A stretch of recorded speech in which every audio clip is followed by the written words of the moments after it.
down to Dort. This is Lou Dort, and I'm down to dunk. This is Lou Dort, and I'm down to Dort. I'm Josh Giddey, and I'm down to dunk. Hey, this is Kenny Hustle, and I'm down to dunk. I'm Darius Baisley, and I'm down to dunk. I'm Mike Muscala, and I'm down to dunk. This is Poku, and I'm down to dunk. I love cereal. Captain Crunch, Cinnamon Toast Crunch, Cracklin' Oat Bran. Oh, I can have these. I'm going to share with my team, but I'm going to hog most of them. Welcome to Down to Dunk. I'm your host, Andrew Schleck. We're part of the Athletic Podcast Network. With me, as always, actually rarely on Sundays. We used to do Sunday pods quite often, but not so much these days. Michele Barra. Michele, what's up? Well, everything is wrong at the Barra Mansion. Connection is terrible. I am forced in my bedroom, which is not the best place to record. So it will be an adventure. Well, there's a rumor going around now that Lou Dort has a lot more money. He is trying to sabotage things for you because he knows that you're the Dort hater. And he's just, this is him just saying in your face, Michele, because now I've got as much money as I could ever want, and I'm going to ruin the internet connection so this guy in Italy cannot trash me anymore. Well, he could have told me we could have reached like an arrangement. I could sell my opinion on Dort for like a stable line. No, I was about to say that contract actually looks better than what it is, and to defend Dort against what happened in the low post, where he said that it is like, wow, look at what whoever took from Houston and blah, blah, blah. Like, the Dort deal seems enormous, and it actually is big. But we don't know. I don't think we know yet about the projection. No one's released the details. No one's released the details yet. So it can very well be, hey, it's 4 years plus one that is either non-guaranteed or a team option. I don't see a player option there, and it may very well be full of incentives. Now, it's rare that those incentives are huge, but maybe it's $1 million per year. That wouldn't surprise me at all. And if you account for the fact that the last year would probably be 20 millions, and you have an extra 3 millions that are not guaranteed unless you reach certain thresholds, then this contract look like a 64 for 4, which is not a terrible deal for a 23 years old guy who proved to be a very good defender in the playoffs and improved steadily for 3 seasons in a row in terms of free throw percentage and 3-point percentage. This is actually, I think, what we had in mind as, hey, if it's under 16, that's not a bad deal. Mm-hmm.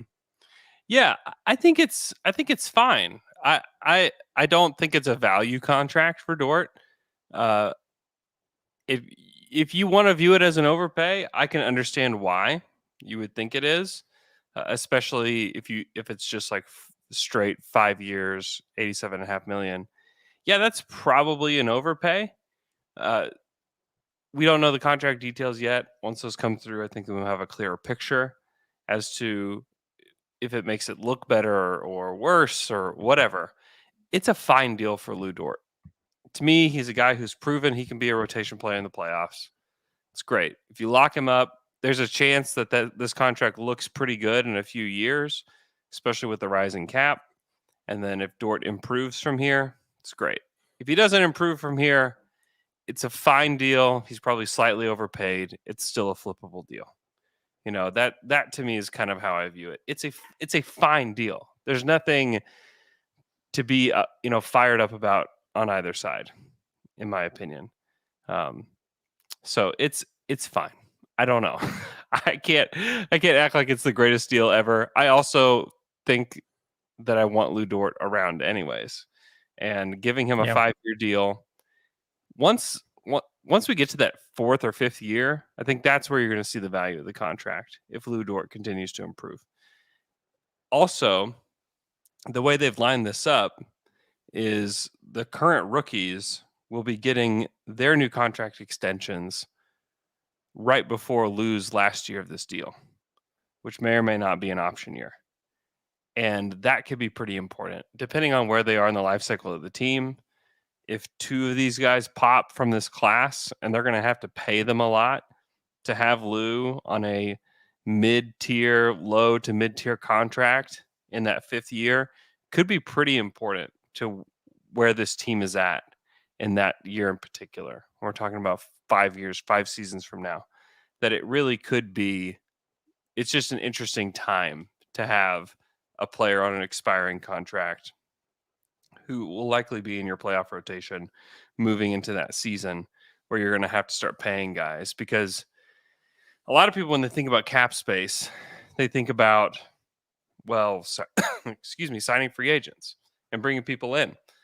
For this Thunder team, because they have so many draft picks and they're going to have a lot of valuable picks, and they're going to have to pay Shai, they're going to have to pay Lou, obviously. Now they're going to have to pay Josh Giddey at some point. They're going to have to pay Chet. And then if anybody else pops, Trey Mann, Usman, J-Dub, anybody, then you have to pay them too. That's when the cap space starts to vanish, right? And that's when it's important to have manageable contracts on the books. And so to lock him up for as long as you can, I think part of the play is like, hey, things are going to get expensive here relatively soon if we get to where we want to go. And so locking Lou up until he's 28 years old, it's fine. It's good. I think that it'll end up looking better as time goes on, especially in the 4th and 5th year, where like the average starter money is going to be 25, 26 million. And then you're paying well below market value on a starter. So I think that's kind of a good way to view it. Is it a value contract today? No. But could it be later on? Yes. But that's what the value contract is, though. Like a contract that may have upside. If you sign him to a contract that has no upside, like I think the Steven Adams deal, we knew in the moment he signed it that it was not a valid contract. That in order for him to be a good contract, he needed to be an all-star. And it was like probably the 10% outcome of that. In order for Lou to fulfill this contract, he has to be a good starter, which he is. So I also think that this contract carries 2 very important things in him. The first one is that the 2 sides negotiated a deal that was not, how can I say this? It was not needed. Like they could have waited another year. They weren't forced to do it. They decided, both sides, to discuss a contract and come to an agreement that was amenable to both. Because both sides could have said, hey, no, this is not what I want to do. You cannot force me into this. I have another year. So I think that this is very important because it shows that Lou is probably willing not to test the market and sign what he feels like a little bit less than what he can earn in a year from now. And from OKC's standpoint, they forego the very cheap contract that, to be honest with you, it doesn't make any sense for them to pay this year when they have no issues in terms of tax, and to sign a deal that is a little bit over the value that is probably perceived in the league around Lou Dort. And the second part, which is very important to me, is exactly what you said about the 5th year. Now, if it's a full year, then it's an expiring contract that you can move easily if you need space. But if it's an option, we have seen OKC doing like contract negotiations with guys like Mike Muscala. He was owed 3.5. They said, okay, we still need you, but at 2 point whatever. Okay. So with Dort, it may be the same. You had a very good contract. Your value is around that. Let's renegotiate a longer deal, maybe declining now from 16, 17, 18, and going another 4 years because you're crucial for what we want to do. But it's like 19 million doesn't make any sense for us going forward. So I really think that these 2 aspects of the contract are very, very important for OKC. Yeah, totally agree. And I don't know. I don't know what Lou's future holds with this team. To me, it could be about holding value in the 5th year. It could just be about like maintaining the asset, because Sam has been really good at that. When you think back to like the Enes Kanter deal, like he just wanted to maintain the asset. He wasn't like necessarily like, man, we gotta have Enes Kanter on this team. They wanted to maintain the asset, not just let that go, because you flip Ennis into Melo, flipped into Dennis Schroeder, and you're able to keep that asset going. And I think that it could be the same. Those mid-tier assets are easily flippable into something else, because there's a chance that Dort doesn't fit with what we need here. I think that there's a chance that he does, and that we need a point of attack defender, and and I've said all of this, but there's also a chance that we get to year 2 of this contract and it's like, whoa, okay, Dort's a good player, but man, if we don't get some real shooting on the wing, we can't make this work. And Chet is a good enough defender, and Shai has turned things around. He's a good enough defender. We really just don't need him, but we could use a better power forward, or we could use more shooting, or whatever it is. Then you flip him for something else. Or if a big time player comes on the market like a Paul George did, well, the Thunder had Victor Oladipo, who they had extended, and had Domantas Sabonis. And they're able to flip those guys into Paul George. Like, that's another reason why you want to keep these guys around and give them these mid-tier contracts, is that you can flip them into something better eventually. And so there's a lot of reasons to do it. It's not just that, oh my gosh, Lou Dort's going to be the 3rd best player on this team. I don't think that. I think Lou Dort's a top 8 rotation player. That's what I think he's going to be ultimately. And he could be more than that. It's possible he's less than that. But to me, there's just a lot of reasons why you just keep him around. Because if his demand is $20 million and you get him for 17.5 annually, like, you probably just need to lock it up and just be done with it. And that way you can maintain the asset, keep him around. If he improves, great. If he doesn't, it's a fine contract that you can still flip, and you could eventually maybe turn him into like a big time piece along with other assets. So I think those are the reasons that you do it. Other than that, I think it's a mostly meh deal. The more I've thought about it and read about it, it's just like, it's not.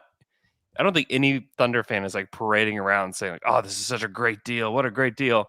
It's a fine deal. It's a fine deal that could look really good down the road, or maybe it doesn't. We just don't know. Today, it's a deal that got done, and I don't think it's going to kill the Thunder's financial flexibility in any way. So that's where we're at with it. Lots of questions came in from Twitter. This one from Michael McAfee, kind of interesting. Mark did an interview when the rookies were introduced. He said that Mark says that most of the guys align with their values, there being the team. Excluding guys that we don't believe will be on the roster next year, who are the guys in the program that you think least naturally align with the new brand of Thunder basketball, and why is it Baisley? I just lost McKelly. This is interesting. I think that we're talking about players that don't quite fit with what the Thunder want to do. Maybe that's culturally, maybe that's on the court. I think Darius definitely is one of those guys that theoretically could fit, but in some ways doesn't. His decision making is the one. Excuse me. His decision making is the one that you do worry about. Decisions that he makes with the basketball, decisions that he makes within the offense. Yeah, I think that he's definitely one that you struggle with a little bit. And then, I mean, Teo Maladone he's a fine decision maker. I don't know that he's a great decision maker. I think that he's definitely one. And then everybody else, I think, is, fits pretty well. And maybe Lou is one of those guys too. we're talking about just like decision making and on the court, like he doesn't quite fit that mold of a player, but I think the competition level is something that the Thunder really look to and that they really like. So I think that's also a part of it as well. Let's see. Let's go to another question from let's see.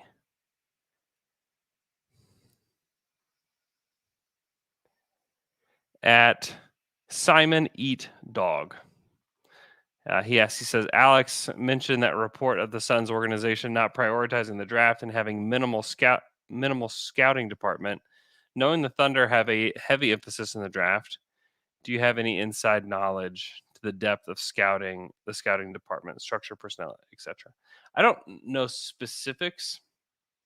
However, I do know that they definitely value scouting, international scouting. I mean, I can assure you that especially in non-COVID times, that the Thunder have seen all the guys in the draft in person probably for years. You have the guys like J-Dub who kind of pop up later in their college careers, but for the most part, they're seeing these guys and they make it a priority to be a team that's present, and they care very, very much about the draft. I mean, they are the anti-Suns when it comes to the draft. They want to be a part of the draft in many ways. And also it helps you in the future too, because if you have a scouting report and your scouts know everybody in the top 10 really well, and let's say somebody comes available via trade, you might want them. So there's a lot of reasons to continue scouting, and there's a lot of reasons why it's really weird that a team like Phoenix wouldn't value the draft at all. McKelly's back. McKelly, here's a question from Ethan Nickel 4. If you could only have either Shai or Giddey become a career 40% three-point shooter on 8 attempts per game, who would you choose? The player you don't choose becomes a 30% three-point shooter over their career. Ouch. Who would that be, McKelly? I think that you have to go Giddey. Because to me, if Giddey has that kind of shot, he becomes an incredible player. I mean, the only knock on Giddey. Oh no, he's frozen. The only 2 knocks on Giddey as a draft prospect were lead and he can shoot. So if he fixes one, I do think that he is incredible. I mean, Shai had a season with 40% from 3, and he was a borderline all-star.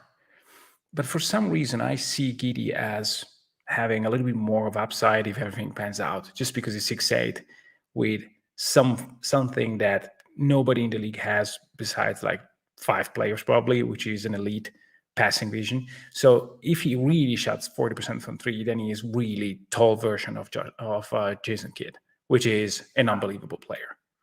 Yeah, and on that kind of volume, I mean, he's better than Kidd probably. I maybe not because mine is the defense, because Kidd was a really good defender.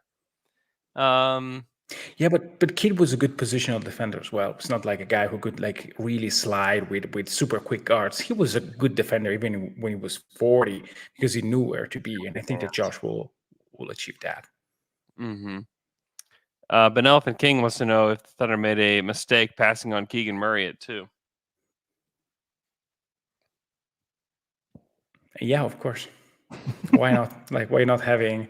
No, I don't think that again, when it's all said and settled from this draft in 2 years, it may not be a terrible draft pick. It's not Marvin Bagley, but it could be. It could be. Yeah. This is it's a good reminder that don't use Summer League as your measuring stick for players, good or bad. There's been players. I mean, look at Trey Mann had a Summer League that was just kind of like, oh no, like how good is this guy? I don't know how good Trey Mann is. He wasn't good in summer league, I can tell you that. And for him to have a 20-point quarter against the Boston Celtics late in the season, I wouldn't have predicted that was going to happen after summer league. So don't use summer league as your measuring stick for anybody. There was jubilation about the draft that the Rockets had after summer league, and it was a good draft.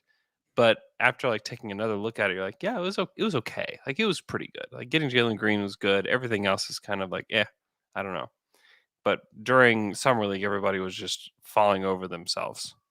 Even for Yeah. Kuminga, I think people were falling over themselves. I don't know that people feel that way now because he couldn't play in the playoffs at all. So we'll see. At Alex_Bullerjack wants to know, who do you both prefer as the third option next to SGA and Giddey, in a Kenrich, J-Dub, and in Kenrich, J-Dub, and Dort? And are the specific roles you'd like them utilized in this season? So who do you like as kind of the third wing next to those two the most? It's too early to say. I wouldn't rule out Jeng as a third wing. Now, I don't.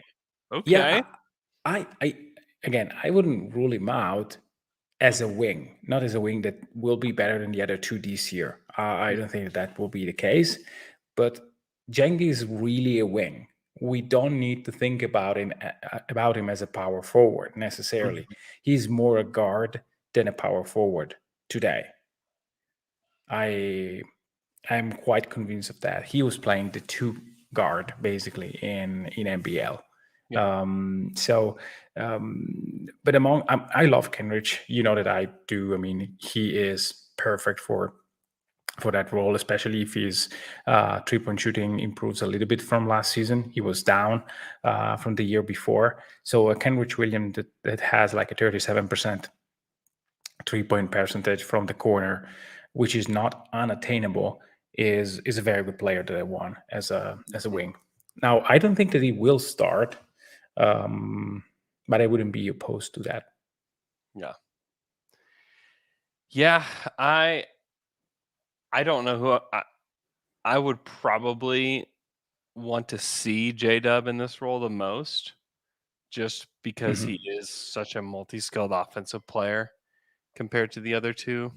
Not that the other two can't do anything on offense, but I look at J-Dub and think of him as somebody that can take possessions in the pick and roll. He can shoot it. I would also just like to see those two operate with like a real shooter next to them. And Kenrich has been a good shooter in spurts. I don't know that he's going to get the respect of a shooter. Whereas with J-Dub, I think that he can get the respect of like a real shooter. And so what does that look like? I think is a really good question, because I think it'll open things up. And then defensively, it's not that inspiring, honestly. It's going to be just like Chet's going to have to clean up everything for this crew. So but if you want to go all offense, why not getting like Trey Mann in the mix? Like let's just bomb from anywhere. And if so I think Trey's a part of that too.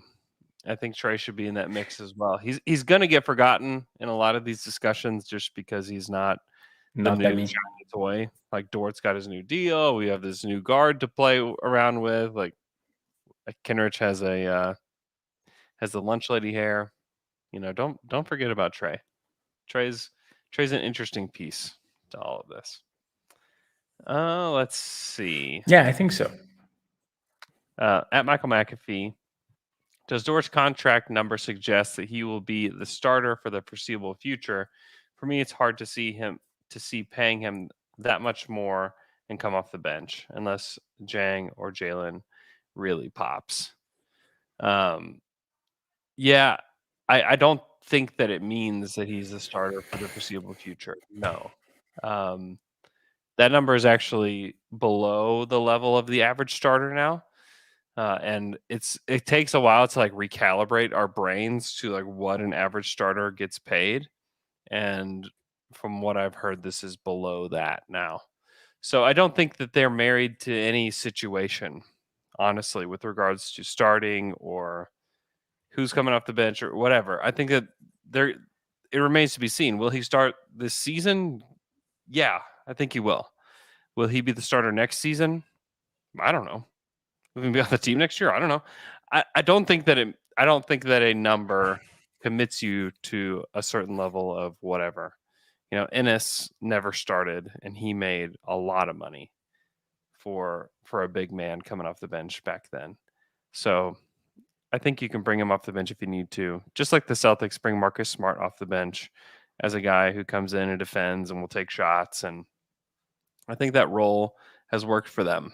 And I think that you could see that working in Oklahoma City with him as well. So we'll see. I'm not married to the idea that he starts, so.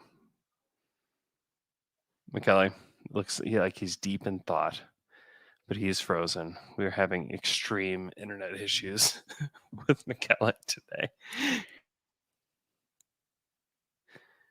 Let's see. Let's go at Jake Boyle, too. Can you speak to the underrated part of Dort's deal, the fact that it keeps the philosophy that if you land in OKC, we do right by the players? I think this is very important for helping make the Oklahoma City organization a place where players want to play. I think it could be part of it. However, I think that you can't make all of your decisions based on that philosophy. I think that you're going to have to start making decisions for the team to get better itself and not just to help your philosophy of doing right by players. I think that that's just something that's ingrained within the organization. They're going to do right by players, but I'm not necessarily sure that that's the case here. I think this is a deal that got done because it was good for the organization and for him at the end of the day. And I don't think they were just like, whatever you want, you can have it. I don't think that's how that went. At JJ Miller, Real Talk. With all the shooting bigs in OKC and the possibility of Josh Giddey is closer to Joe Ingles and Magic Johnson, why not bring back Russ? I don't understand the question. And they're not going to bring back Russ, which is just a fact. MJ_Horner. Shai seems set on being the point guard. Do you think he accepts a Steph-like point guard role where he's off the ball as much or more than he is on the ball? He's going to have to accept some role that requires him to go off ball some. He can't have the ball all the time, especially whenever you've got multiple ball handlers in the lineup. But the thing it's supposed to do is make life easier for him, so that he doesn't have to be this like heliocentric James Harden. I have to carry everything, then I break down in the playoffs because I don't have enough energy type of thing. So using Steph as the comp is a tough one because Steph is one of a kind. So yeah, I don't know that that's necessarily the direction that I would go with it, but I'm trying to think of a good example. I mean, you think about like Jaylen Brown, Jason Tatum, in the way that they have to share duties, but you hope they're linked a little bit better. So there's not a great comp for this situation, honestly, because there's not a team that's put as many creators on the floor like Oklahoma City has. Okay, we're going to take a quick break, try to figure out this situation with Michele. We'll be right back.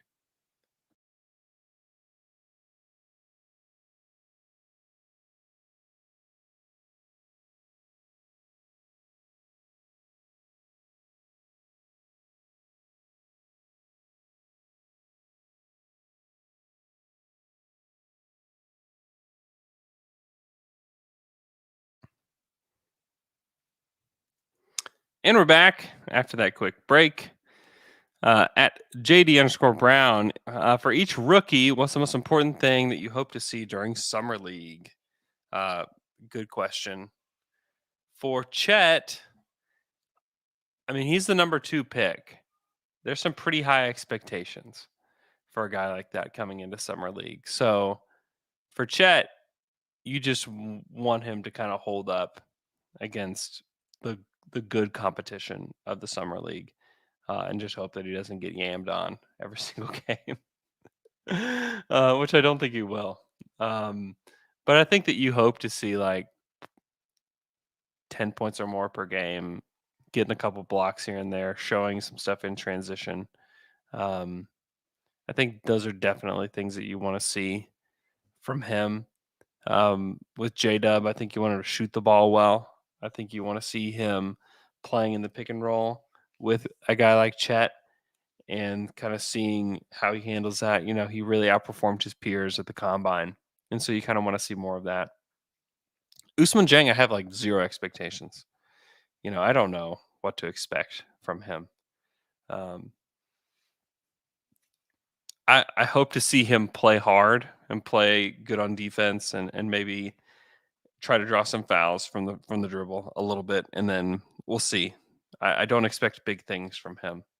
And then Jay Will, I expect to see a lot of what we saw from like Jeremiah last year, where he's just like a functional player in like a cog in this offensive system and a good defender. I don't think we'll see a lot from him either. So really, I mean, the full expectations are going to be on J-Dub and on Chet, and they're likely going to be the ones that everything is running through in the summer league, which could be fun. I still think there's a chance that Trey plays in summer league too, so we could see more of that as well. Sorry, still trying to communicate with McKelly. Let's see. At Pepsi United, would you rather have Trey Murphy in the Denver 23 or Jang? The Denver 23 or Jang? I mean, I'd rather have Trey Murphy than Jang right now. But we also, I mean, he's a lot younger. Jang is a lot younger than Trey Murphy. But I like the skill set of Trey Murphy today. So I'll say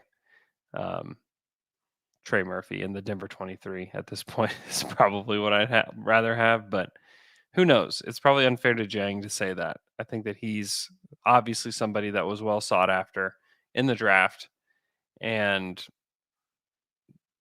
you know, I don't know what else to say. He wasn't my favorite player in the draft. That wasn't my favorite deal that Sam's ever done, and that's okay. It's one of those that you just wait and see. At Matt Ledford _. What do you think of the value is of Green and Favors right now? Any predictions on how those situations will shake out? I don't think they hold much value, honestly. I think they're both bench big men that are a dime a dozen. And I don't think that they're immediately helping anybody. I don't think that any team is hurting because they don't have them.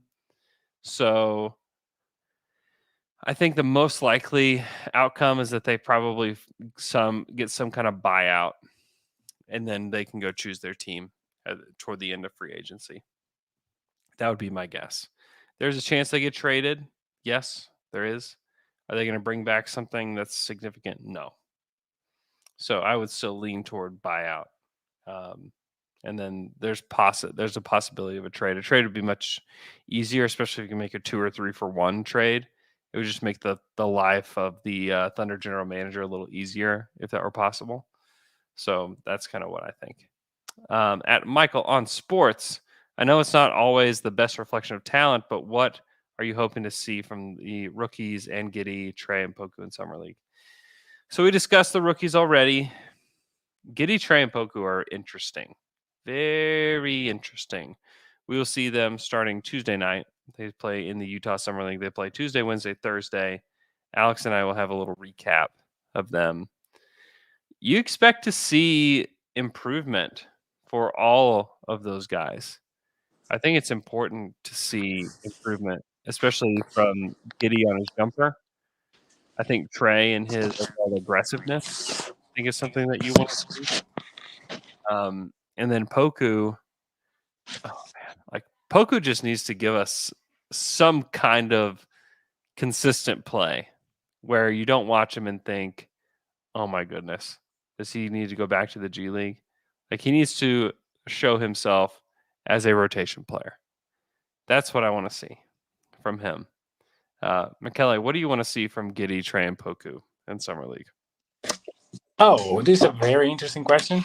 Can you hear me fine? Is this terrible or? It's fine. Yeah, it works. So, first of all, I want to be able to watch them. So from Trey, I really want to see him abusing his 3-point shot a lot. I just want him to show us how he can easily get to his pull up and just like be great at that. For Giddey, on Trey, I would also love to be able to evaluate a little bit his defense, but in Summer League, that is not what you are there to evaluate. So I don't think that you will be able to gather anything from that standpoint. From Giddey, of course, I want to see the shot. I want to see how it changed, if it's quick enough, especially because, I mean, he used to put the ball on his end and then let it fly with a slow release. I want to see if he worked on that or if it's just going in, but the movement is always the same. So I'm really looking forward for that. I think that this is basically the most important thing, team-wise, that we will see there. With Giddey, I also want to see if he's bigger and stronger, if he looks stronger, quicker, his athletic evolution. That is something that I really want to see how it goes, because in Summer League, you're basically facing NBA caliber athlete, or at least you can face elite athletes. Yeah. And so I really want to see how you compare with the bunch. With Pokusevski, I caught the last few words of your answer, and I think that I have basically the same opinion. Like, we need to see something consistent. We need to see him in a role. We need to see him not freestyling every single possession and do something that is actually good in terms of basketball. Like, can he make the correct read? At a certain point during the season, he was playing in a system, and I want to see him in that mold, but just more effective. This is what I think we should expect from Pokusevski. Yeah. My expectations are very low for Poku. I just want to see a functional player out there. And if he can do that, it's great. I think we'll all feel a little bit better. If he looks like a mess out there like he did in the first half of last season, it's pretty concerning.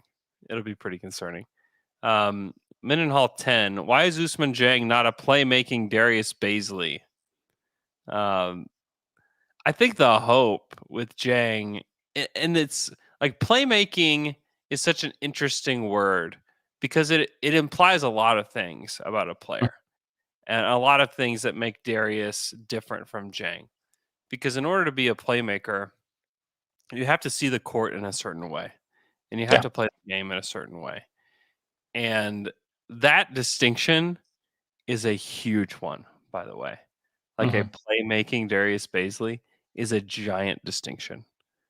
They're vastly different players just because of the playmaking. If Darius could be a playmaker, he would think the game in a way where he wouldn't do the stuff that he does, like whenever he goes ISO just out of nowhere in the middle of a game, when he goes completely out of the flow of the offense. Like, playmakers don't do that kind of stuff. They understand the game. They understand the flow of the offense. And I think that's something that Jang does well. Like, he fit really well with what the Breakers wanted him to do last year, both offensively and defensively, and didn't try to prove to anybody that he was the man, even though he was like a heavily sought after teenager. Yeah. In the NBL. He played as a part of a system with grown men, and he knew what to do. And I think that it needs to be understood that, like, while Jang is like needs more experience, he's further along than Baisley and Poku were in their progressions. He's further along than those guys are. So there's a chance that we see some Jang minutes this year and him looking okay. Like and the hope is that he's a guy that can be a decision maker with the ball, a good defender, and then with upside. Yeah. Where Baisley is the thing that Baisley struggles with most is, in my opinion, is decision making on both ends. Because you can see the gears turning a little bit too much sometimes with him. And that's okay. He just has to work really hard to make things work, for him and for the team on the court on both ends. Where I think Jang is just like more of a natural basketball player, if that makes sense. Yeah, and I also want to stress the fact that we need to really think and assess on what is the word playmaking in modern NBA. Is this making a good pass? Yeah, as well, but this is not the crucial point. I think that what we have in mind as a playmaker is a guy that is able to understand and read what is in front of him. And making a play may mean a lot of different things. There are guys like Klay Thompson and Steph Curry that don't play make in terms of assists necessarily. Steph does, Klay doesn't, but they are making plays with their movement and they are creating space. So I think that is also playmaking and decision making and understanding of the game. So I think that what Baisley is struggling with the most is understanding how to play in a flow that maximizes him. Instead, he tries to, and to me, too many times, to maximize himself. And it's not good for the flow, and it's not working. Like there are players like T.J. Warren that are playing not inside the system, but the ball goes in to a very substantial and nice degree, and so you can say, okay, you're freestyling, but at least you're making it work. There are players that are ball stoppers. They don't play in the flow of the game. Kawhi with the Raptors. Who cares? Like they're making shots, and so that's fine. With Baisley, when you are not efficient and you want to play on your own, it's very difficult. When I saw Jang in the 2 games I scouted for the NBL, he was playing in the flow of the game, and he took shots that were good shots to take, open shots. Of course, you could do other things. You can penetrate and then pass the ball after, but those were good decisions. Now it has to translate to the league because it's not a given that your understanding of Euro style basketball is going to translate into understanding NBA kind of basketball. And last thing about his playing time this year. I mean, Theo Maledon played his first season, and his career in France was much worse than Jang one's. Jang was, as you mentioned, and as I think it was Rafael Barlow, or I don't remember which guest said, hey, this guy, he got offers from everywhere, basically. It was, I don't remember if it was Barlow or another guest. Apologize if I got it wrong. But in any case, I mean, Derek Murray. Yeah, probably so. Sorry. But I mean, to me, he like Theo Maledon was a fine player in France. This guy was, hey, I'll pay you a lot to come to the NBL.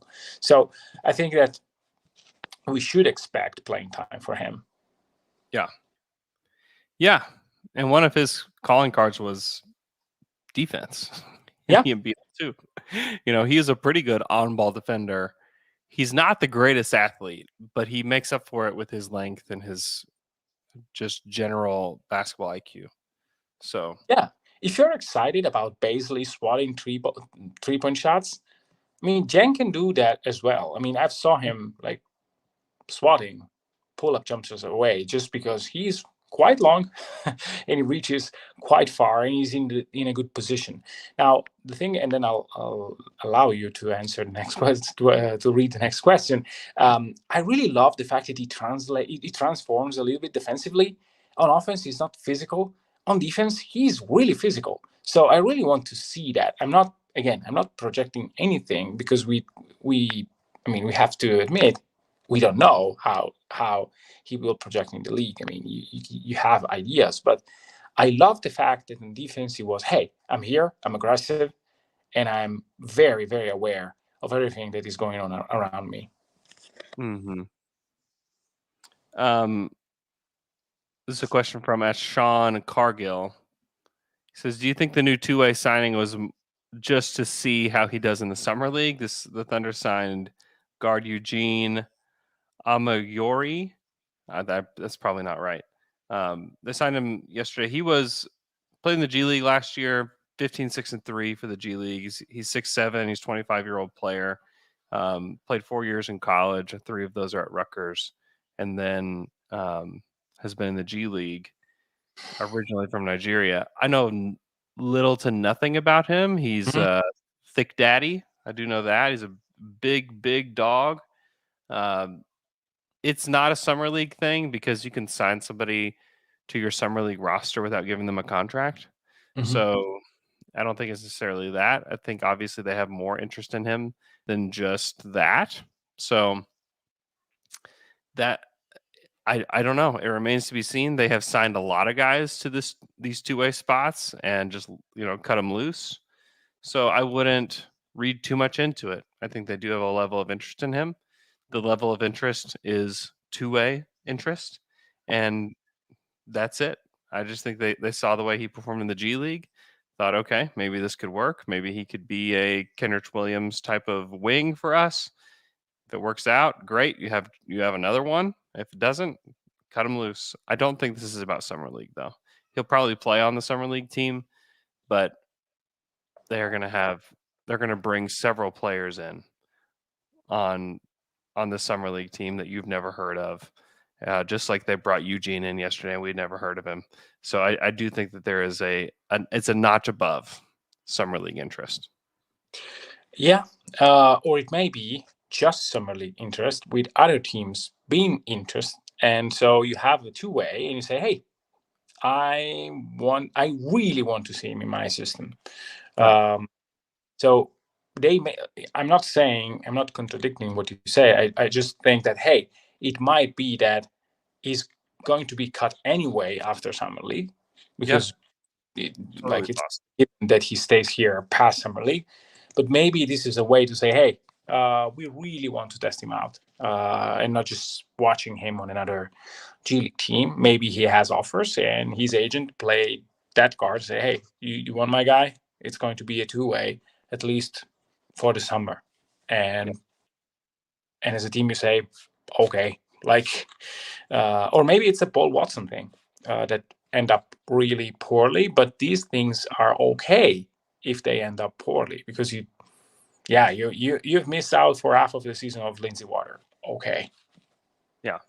It's these two-way deals are not detrimental. Remember, Dort was a two-way contract, so you cycle through as many of these guys as you can, and maybe they work out, and maybe Eugene is the next star of the Oklahoma City Thunder. I don't know. Nobody knows. Probably isn't. You're implying Dort is a star? No, not implying that. A lot of people. It's weird. The Dort contract is one of the weirder ones because if you act like it's okay that it happened, some people are like, "Oh my gosh, look at this guy! What a homer!" It's just it's a weird deal. Dort is an interesting player,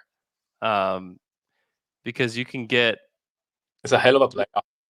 He's a hell of a player. I don't even know what to say honestly about him. Do you see any of the footage from Shai playing with Team Canada against the Dominican Republic? Yeah. I was about to make a very nice joke when you said something, and then my connection completely dropped.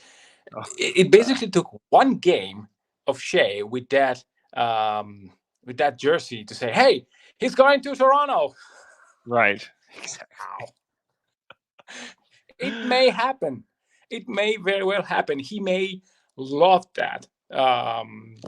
It's just, and to me, even if that happens, I mean, if somehow Shai's camp tells you during the summer, hey, we want to be in Canada.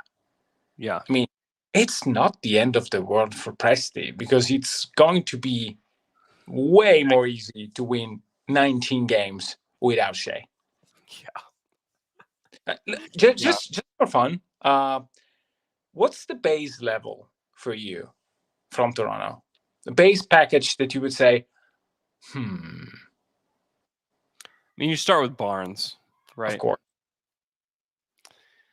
Barnes and two picks as far in the future as possible. 27 and 29. Yeah. Just that? Unprotected. Barnes is a lot, by the way. Like, you're getting the rookie of the year. You're getting a guy that is extremely versatile. If you have Barnes and Chet, you're setting yourself up for a top 10 defense for a long, long time. Yeah. So yeah, I do think that it might be enough. Honestly, I wouldn't do it. I think that getting shot creation from the guard position, like Shai, is harder to find. But if Shai is just like, you have to trade me to the Raptors, I think that that's a deal that's palatable. And you really are hoping that you get Scoot next year because you're going to need another guard that creates at a high level.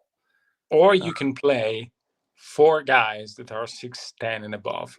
Yeah. Play Jang at point guard. Yeah, you have Jang, Giddy, Wembanyama, Chet, and Barnes. That is insane. But anyway, that is something where you have all the leverage because there is absolutely no way you are doing Masai a favor. Like, it's just, you want him, okay, nice. We don't have any obligation to. The second part of the Shea experience with Canada is that he brought up again the playmaker kind of thing. And to me, that is, again, not an issue. Now, if Shea comes into the season doing the things, I'm trying not to curse, that he was doing in Canada or in the second part of the season, Giddy can be as good as he wants. The ball will be in Shea's hands. When they have to share the court together, I'm sure that Giddy and Shea will find a way to have Shea as the play finisher, and Josh as the play initiator. That may be, hey, I'm creating an advantage for you in less than 7 seconds. You'll have the defense at your mercy in 7 seconds, and then you can cook. Because I think that Giddy can do that. Like a screen between Chet and Giddy can shift the defense on one side of the court. You give the ball to Shea with 15 on the clock, and you just destroy people. So I really have zero issues with that. I don't think that will be a problem, especially if Shea is a 30-point per game kind of guy. Like, if that is what we will get, the plan A is going to be the plan. Because, I mean, if Shea is able to average that, OKC is in a great spot, and he will be extremely happy to be in the contention for the scoring title next year. Because if, again, Shea can do that. Yeah. And it's one of those things where you give the ball up so you can get it back in a better position. And that's what they were trying to do. And even Giddy had communicated that too. And Giddy's really good at that. So also they're playing the Dominican Republic. So it's like, take it with a grain of salt, man. Yeah, he's going to cook those guys. They're playing a zone defense that looks like one that you'd see at the YMCA. Like, don't take a ton from it. He looks really good physically. He looks pretty impressive. And he can just cook those guys. He had a 16-point quarter. Yeah, he's awesome. He's awesome. And he's going to be awesome next year. I think he's going to take another leap next year, which could be really good for your predictions, Michele. He's a really good player. And the thing is, like, the Thunder value that. They give him a max contract. Yeah. And they're going to put the ball in his hands. And I think that they're trying to make life easier for him by giving him players that are extremely competent next to him, that know how to think the game and know how to play the game. And I think that Shea is a part of this plan. I think that he's a part of what they're doing. I think they would have already traded him and gotten a boatload of assets for him if he wasn't. So I wouldn't worry about trade rumors. I wouldn't worry about any of the stuff about, is he a point guard? Is he this? Guys, and a lot of people are like, I don't know if he can be the 1A player of a championship team. Like, what are we even talking about? Like, you don't know that.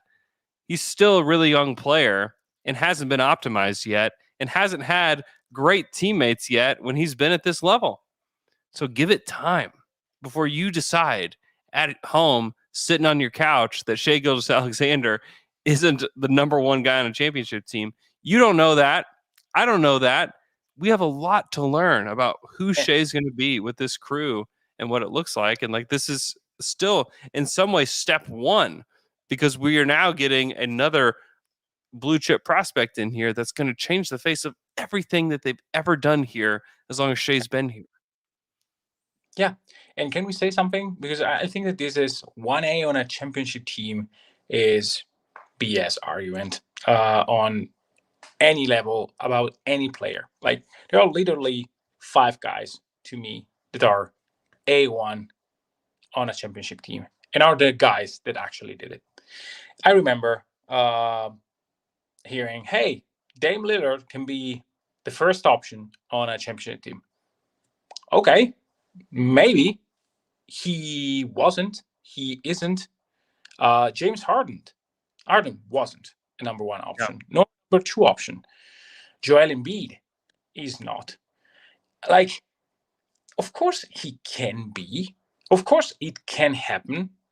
But the point is, it has to happen. Like, it's not that you give the max only to those guys. Those guys are the top 5 player on the league, in the league. Those are the number 1 guy on a title team. No one else. The other guys, it may happen. But the part of it is prove that in that moment, you're able to deliver. And I mean, just look at the last finals. I mean, there were players on one side of the court that were able to deliver in that moment, and others that were not. Now, is Jason Tatum a guy that can't be a number 1 guy on a title team? No, I think he can. He still has time to do it, but he's not now. Otherwise, Boston will have a title. Like, it's. I know that it's tautological to say, hey, if he did it, then he is. But for this specific thing, you really have to deliver. And so to say that a guy that played 4 years in the league on teams that had no chance to get there is not one, yeah, of course. But he can be an all-NBA type of guy. He can be an all-star next year. And this is why you really, really take care of those guys. And you want to build with them. Because otherwise, I think that, as you mentioned, OKC would probably have LaMelo Ball instead of him. I think that trade was really on the table for OKC. I don't know about Mobley, but I mean, I think that package was discussed, and I'm not sure. I really would love to know if Shai was offered or not. Yeah, I would too. I'd like to know that too. Shai Media wants to know, I think undoubtedly the best defenders on the team next year will be Chet and Lou, but who would you rank third? It's Kenrich. Yeah. And I don't think that Kenrich is necessarily number 3. Yeah, it's probably Kenrich. It could be Jeremiah, just as like a cog in the defensive system. He's not going to stand out in a lot of ways, but I think that he will be, if the Thunder have a top 10 defense and it's like Chet and Jeremiah starting, I think that that's like 2 really, really smart defenders on the front line. And that's a good way to start like a really good defense. So I think that it could be one of those guys. It's going to be somebody that's doing the little things, honestly. Like the loudest defender on the court is going to be Lou or Chet. And then it's going to depend on really solid players around them. So, yeah, it's probably one of those guys. I think that makes sense. Let's see.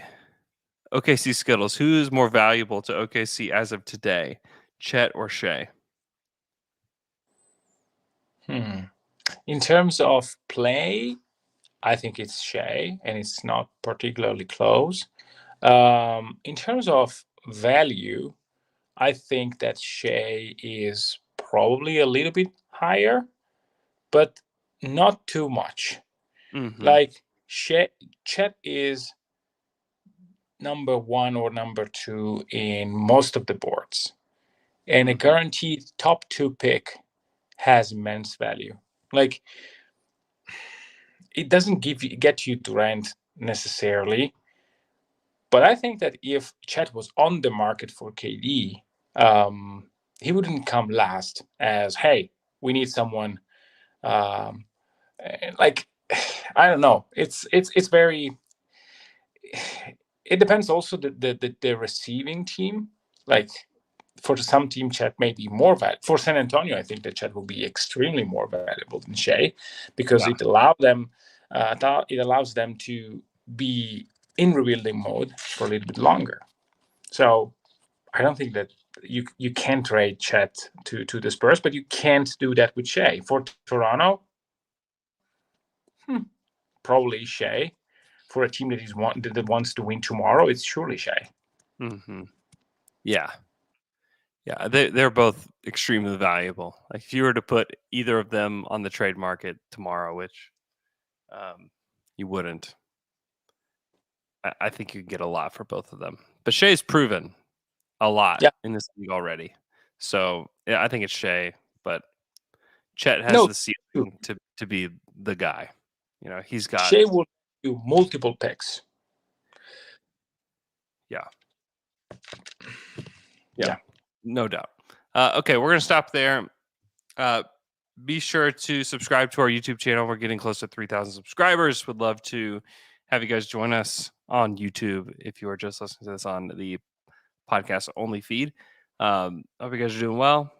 I'm going to Vegas this week. So if you're going to be in Las Vegas and want to join the Athletic NBA show live, I think the plan is to do those at 2:00 every day from the 7th through the 11th.